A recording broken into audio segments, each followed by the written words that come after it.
Bonsoir à tous, je suis présentement sur la rue Sainte-Catherine à Montréal, tout près du métro Papineau, où je m'apprête à aller rencontrer une personne que j'admire beaucoup, une drag queen, Michèle Dorion. Et c'est justement à son bar, le Cocktail, que je m'apprête à aller le rencontrer. En même temps, pour faire le tour de mes folies, comprendre qui je suis vraiment. J'ai beau chercher toute la nuit, dans les regards ici présents, mon image qui se réfléchit, mon visage change. Qu'est-ce qui t'a allumé, en fait, dans le rôle pour faire le personnage d'une drag queen? Non? Ça a été par hasard, c'était pas un plan de carrière, c'était pas prévu dans mon cheminement. Pour fêter mes 18 ans, des amis m'ont amené pour la première fois dans un bar gay à Montréal. Et il y avait un spectacle, mais ils m'ont pas dit que c'était... Drag queen, c'est nouveau. Moi, quand j'ai commencé, c'était personnificateur féminin.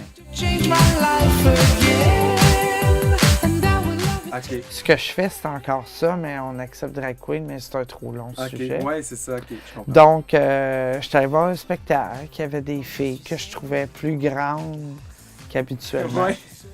Puis jusqu'à temps qu'on réalise que c'était des garçons, puis ils annonçaient la première édition. J'ai-tu fucké à patente?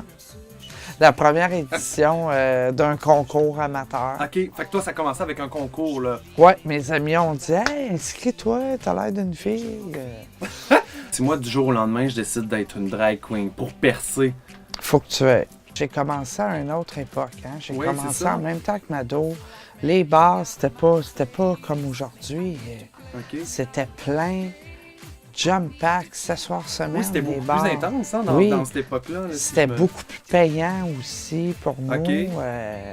de faire du show à cette époque-là que maintenant. C'est très, très drôle parce que maintenant, les drags, c'est accepté, c'est vu partout, Vraiment, on les oui. voit à la télévision. Mais dans la vie des drags, c'est le contraire qui se passe. Il y a de moins Oui, en c'est moins ça. d'endroits où travailler, c'est pas payant. Toutes les années 90, je faisais plusieurs émissions de télé par année. J'ai joué des rôles à la télé. Oui, c'est ça, t'as fait un J'ai fait film, des hein, si je me talk trompe shows, pas. j'ai joué dans des films, j'ai... Nomme-les, là. C'est quoi tes futurs projets, tiens, pour 2017? J'ai commencé à travailler chez Fierté Montréal comme employé. Ouais, je suis directeur artistique du défilé 2017. Puis C'est je un vais gros show aussi. je tu fais, prépares, ouais. hein, mon show Illusion qui le était samedi soir. excellent, que j'ai vu pendant 2 années, mais que tu te donnes là, mais à merveille. Là. Moi, je veux dire, gérer un show comme ça, là, c'est parce que t'as pas juste une drag queen à gérer. Là, c'est... Non, tout le monde. Ouais. Et oui, un troupeau, si je peux dire, quasiment. Mais c'est excellent. Je veux dire, tu fais ton... Ben, merci. Ouais, c'est vraiment bon. D'une authenticité et d'un charisme fou, Michèle Dorion a su se tailler une place dans son domaine artistique. Situé sur la rue Sainte-Catherine, tout près du métro Papineau, c'est à cet endroit que vous pourrez le voir se donner en spectacle. C'est un rendez-vous.